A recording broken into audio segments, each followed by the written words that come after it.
KUAM TV 8, your home for Super Bowl 52. KUAM News Headlines is presented by Calvo's Insurance, a legacy of trust, serving Micronesia since 1938. Matson Navigation, serving Guam and Micronesia for 20 years. All new 2018 Kona by Hyundai, available at Cars Plus. IP&E, fueling excellence. McDonald's of Guam, I'm loving it, and King's Restaurant, located in Tamuning and Dededo. Always open, always local.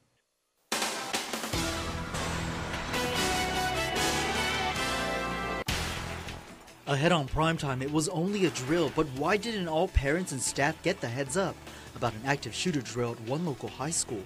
Plus, a federal detainee attacked at the prison appears in court. Her attorney wants to make sure she's safe. And shoppers, be on the lookout. A man is going around claiming to be a mechanic, only to then rob his victims. Hafaday and good evening. Absolutely horrified. That's how one Tizen high school parent described her reaction to a text message she received from her child Monday. The student was relaying an active shooter warning at the school. As it turns out, it was really just a drill, but students and staff were not informed, creating a panic both on and off campus. Nestor Lacanto reports. Imagine receiving this message. Mom, there's an active shooter. I love you. That's exactly the text this distraught mother got. Here my daughter is, she's in class, hiding and fearing for her life. And, and it was just a drill. Nobody knew about it, they kept, not even the staff knew about it, it was just a drill. And I was absolutely upset. In a statement, DOE confirms Tizen High School held about a 15-minute active shooter drill. And typically students and teachers are informed as it gets underway that it is in fact just a drill. But apparently the school didn't do that in this case. I'm a strong supporter of these types of drills. I mean, it is vital that we have these drills, especially where I'm employed at too. We have these drills, but the difference is that we're notified. We're notified that these are drills, and that I'm upset. It could have been planned a little differently. DOE acknowledged the confusion within the school and broader community over whether it was a drill or actual incident, and said, quote, management saw areas for immediate improvement. DOE says it's reviewing this latest drill to avoid similar issues in the future. The mother we spoke to just hopes it doesn't have any lasting effect on her child. It took me some time to kind of get my mental state back, to some level of stability, but I'm worried that, I'm hoping that my daughter, has that resiliency to kind of balance things out. DOE adds it will work with employees and local law enforcement to improve how the drills are conducted going forward. For Guam's News Network, I'm Nestor Lacanto. She wants protection from any further potential abuse at the prison. Federal detainee Caitlin Scully appeared in district court today as her defense attorney brought the recent attack against his client before the judge. We brought you the story on Friday. Now the department is taking extra steps to ensure federal detainees at the women's facility are kept safe. He's concerned with his client's overall safety. Attorney Curtis Vandeveld argued that before District Court Judge Joaquin Manabusin on Monday. As we reported, federal detainee Caitlin Scully was attacked inside the prison's post-8 women's facility Friday morning by another detainee. Investigators say the inmate grabbed her arm and ponytail. Though there were no signs of any injuries, the incident led to a U.S. Marshal Service investigation. Deputy Marshal David Punzalan telling the court that Scully refused medical treatment and only complained of a headache. He also noted other safety measures the prison has since implemented to ensure an attack by this particular detainee doesn't happen again. Dep Court Director Tony Lamarena. Put her own cell, made sure that she's separated from all the federal detainees. So, we put the word out to the entire staff, and we're confident that she will not be subjected to any other federal detainees. However, Attorney Vandeveld's ongoing concern for his client's safety follows a couple of attacks at the prison in the last year that ended deadly. DOC is investigating this latest incident as well. We're a prison. There are individuals in there to guarantee, safety for everyone. We do our best, but there are individuals in there who are in there for various reasons, and with the staff that we have, I think we do the best we can. The detainee accused in the attack was identified in court as Inocencia Nemesa, who is being held on charges of burglary and public intoxication. She now faces an additional charge of assault. We should note Scully was arrested in 2016 after arriving on a flight from Honolulu. Customs agents found 8 condoms filled with the drug ice inside her luggage and purse. Days later, she discharged more foreign objects containing drugs from her body. She will be back in court Tuesday afternoon, where the court will further hear arguments on the defense's request for protection from abuse and mistreatment. And police are asking the public's help locating a man linked to a possible rape in Tumon waters. It happened Friday afternoon at Phi Beach. The victim, police report, was wading in the water when she was approached by a man who spoke broken English. Though she tried to tell the man to go away, the suspect reportedly became angry and dragged the woman into deeper waters. He then allegedly choked and dunked the woman's head into the water while sexually assaulting her. The man was seen leaving the beach and taking off into the jungle area by Gun Beach. He is described as a 30 to 40-year-old Chuukese male with a muscular build and a clean-cut black hair with the braided tail bleached at the end. The suspect reportedly had betel nut stained teeth and was missing an upper tooth. If you have any information, you are asked to call Guam Crime Stoppers at 477-HELP.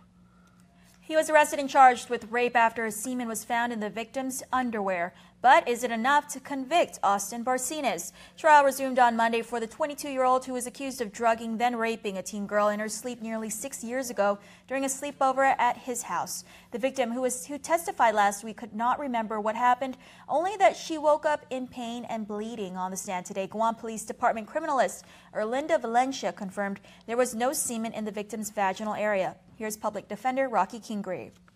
Or somebody did, another person did. On the first swab, the interior swab inside the vaginal region, there was no semen found. Yes, sir. On the second swab, on the exterior of the swab, there was no semen found. Yes. Trial will resume on Tuesday. A Department of Works staffer faces up to 3 years in jail after he was caught with drugs in his car at his job site last year. 52-year-old Francis Dunca entered a plea agreement with the government on Monday. Last year, a tip to DPW management prompted a sweep of the compound. Drug dogs, according to court documents, alerted authorities to Dunca's car, where they found a clear plastic bag with white crystal-like substance and later $9,000 in drug proceeds in his home. Court documents state Dunca told police he started selling drugs to pay for his medical bills. Also in court on Monday, Dunca had with him his infant daughter because he could not find a babysitter. Judge Anita Sokola advised Dunca never to bring his baby to court again, but also to, quote, think of her as we go through this. Dunca pleaded guilty to possession of a Schedule II controlled substance as a third-degree felony and official misconduct as a misdemeanor. Sentencing is set for March 20th. A man who claimed he only smoked the drug ice to deal with his depression from losing his job is placed under arrest. Michael Salas charged with illegal possession of a Schedule II controlled substance. Court documents state an officer noticed a man not wearing his seatbelt. That's when the driver sped off. The officer followed him where not long after the suspect stopped in front of a home and got out. He told the officer he was visiting a friend. The officer then noting signs that the suspect was under the influence of meth. During a search, police found a large sum of cash and a couple of clear plastic bags containing the drug. He allegedly sent threatening text messages over WhatsApp. 48-year-old Gail Taising Santos was arrested and charged with terrorizing and harassment following an incident at GRMC on Friday. Court documents state he was at the hospital attempting to force entry into an operating room to see a woman known to him. The patient's family reported Santos had made prior threats to her to shoot her and shouldn't be allowed in. Family then showed officers pictures sent from the defendant's phone number to the patient's phone with the text that read, quote, I'll shoot you too. The images reportedly depicted the defendant holding a rifle. Family expressed concern and reported that Santos has outbursts of violence, which they suspect is linked to his use of the drug ice. A second teen caught on video surveillance has been placed under arrest in connection to a home invasion in Mighty earlier this month. 18-year-old Tano James Fuller is charged with home invasion, burglary to a motor vehicle, conspiracy, and underage drinking. Court documents state he was the alleged lookout for his accomplice, 16-year-old Styler Singenis. Singenis, who was being tried as an adult, allegedly entered a home and tried to steal several items. A homeowner took him down until police showed up. Documents state Fuller took off after he noticed a man running towards a guard shack. He waited at a nearby bus stop, unaware that Singenis had already been caught. The first arrest, along with social media, helped investigators track down the second suspect. He told police they had been drinking beer and vodka that they allegedly stole from San Jose Mart. They admitted to authorities that they went into unsecured cars and stole several items, including loose change. Shoppers beware. A man going around using the name Rob Cruz has been posing as an AK mechanic to rob unsuspecting patrons. His latest targets have been near the local American grocery store in Dededo. The warning has been circulating on social media. Keani Mendiola has more.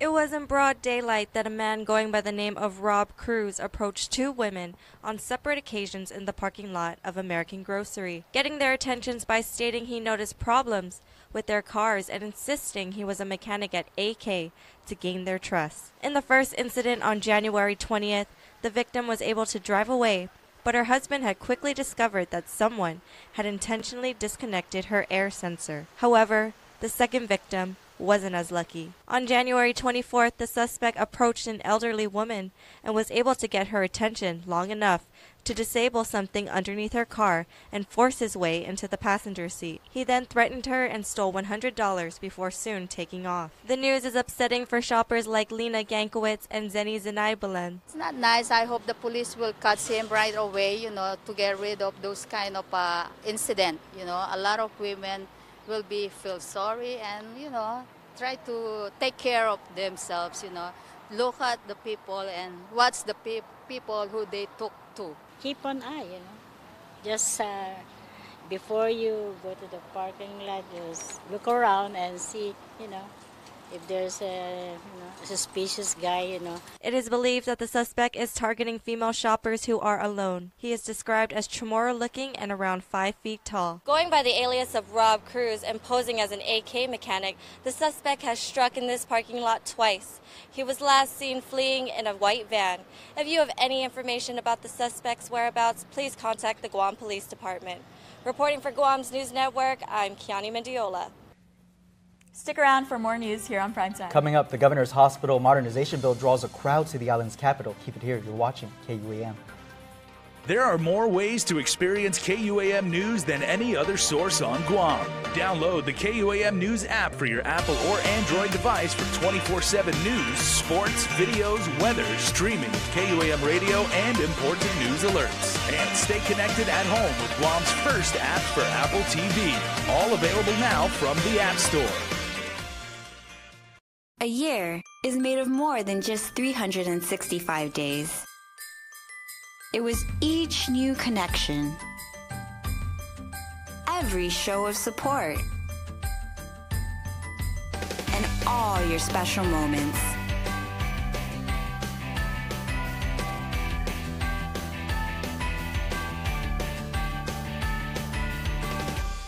Happy New Year from your friends at IT&E.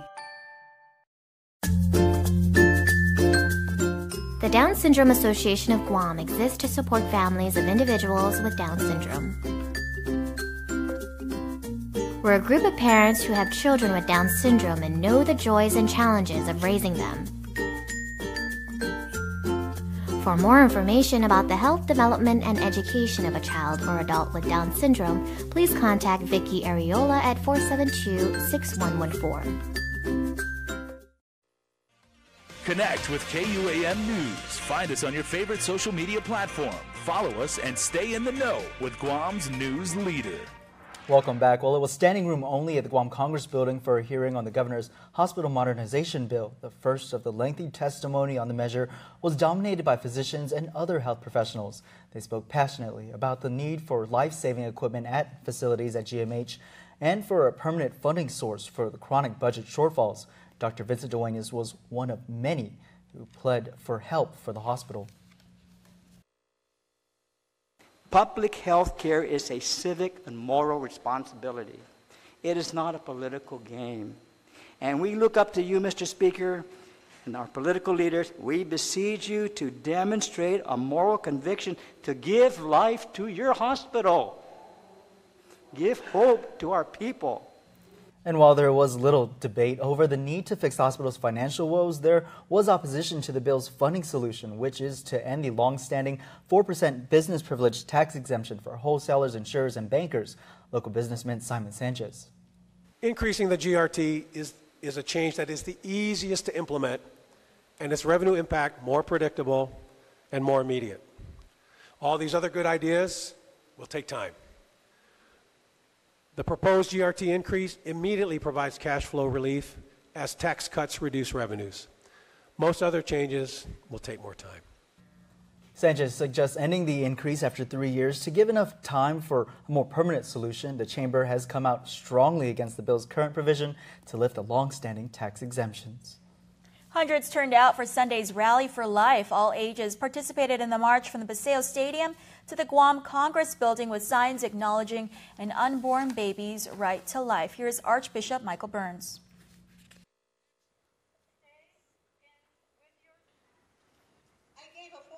We think abortion is a woman's issue. It's not just a woman's issue. It's the instinct of a man to defend life, not to just walk away. Steel your hearts, brothers, in the days ahead, that we can be a force to protect life. This is an annual event that mirrors one held nationally in Washington, D.C. Pro-life advocates marched to the legislature to urge lawmakers to pass laws that will protect life. Closing charter schools, a possible solution to DOE's budget crisis. This is the opinion of Sanjay Sharma, president of the Guam Federation of Teachers, who said charter schools are, quote, a luxury item that the island can't afford, citing that the 2 existing and 2 new charter schools can cost taxpayers $12 million a year. Sharma considering it could make up for the $19 million shortfall DOE faces for fiscal year 2019. And congratulations to Guam Visitors Bureau President and CEO Nate DeKnight, named the 2017 Reina A. Letty Guam Young Professional of the Year. He is the 8th award recipient presented by the Guam Chamber of Commerce. The award honors a young professional who exemplifies professionalism and integrity in all aspects of their life, from the office to the community. Now to some sad news hitting many of us, especially here at KUAM. A community is in mourning after former 2-term senator, former university president, and lifelong educator Dr. John Camacho Salas passed away at GMH Friday evening after a lengthy battle with diabetes. He ran successfully for seats in the 25th and 26th Guam legislatures, eventually chairing the Committee on Judiciary. Prior to his career in politics, he served his island community at UOG as Vice President of Academic Affairs, then eventually President. Dr. Salas is survived by his wife of 46 years, Leslie, his son Jason, daughter Stacy, and son-in-law Marcus Dietrich. The governor has ordered flags be lowered to half-staff in his honor. Salas was a week past his 70th birthday. Sports is next, but first, here's your island weather.